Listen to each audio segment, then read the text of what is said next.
Hello बच्चों, let's see this question. The question says, which of the following is an important distinguishing feature of butterfly and not moth? तो यहाँ जो है हमें 4 feature दिए हैं in the form of statement 1, 2, 3 and 4, जिसमें से हमें वो फाइंड करना है जो कि बटरफ्लाई के लिए सही है बट मॉथ के लिए नहीं। तो क्वेश्चन के लिए जो हमारा की कॉन्सेप्ट रहेगा, it is going to be features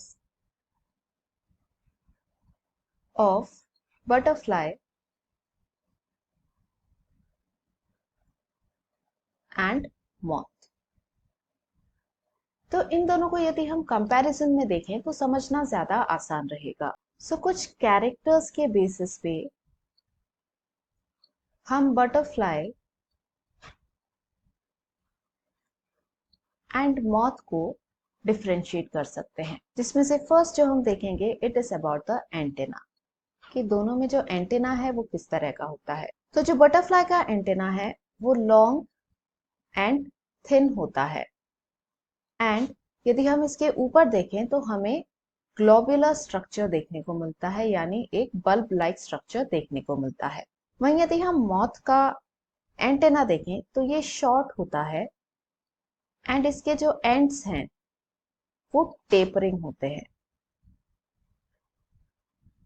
यानी शार्प होते हैं। सेकेंड कैरेक्टर जो हम देख सकते हैं वो हम देख सकते हैं द टाइम ऑफ एक्टिविटी, यानी कब जो है ये मैक्सिमम एक्टिव रहते हैं। तो जो बटरफ्लाई होती है ये मैक्सिमम एक्टिव होती है ड्यूरिंग द डे, जिसकी वजह से इसे कहा जाता है डायूर्नल। वेयरएज जो मॉथ होता है इसकी एक्टिविटी हमें नाइट में ज्यादा देखने को मिलती है, so this is nocturnal. Third character है on the type of wing and the functioning of the wing. जब बटरफ्लाई रेस्ट करती है तो इसके जो विंग्स हैं वो फोल्ड बैक हो जाते हैं, यानी पीछे की तरफ को मुड़ जाते हैं। वेयरएज जब मॉथ रेस्टिंग फेज में होता है या रेस्टिंग स्टेट में होता है तो इसके जो विंग्स हैं वो फ्लैटन हो जाते हैं या फिर फ्लैट हो जाते हैं। चौथा जो है it is about the colour. तो हमने देखा है कि बटरफ्लाई में जो है हमें बहुत ही वाइब्रेंट कलर देखने को मिलते हैं, खिले खिले कलर देखने को मिलते हैं, वेयरएज जो मॉथ है ये डल लुकिंग होते हैं, इसमें ज्यादा शार्प कलर हमें देखने को नहीं मिलते।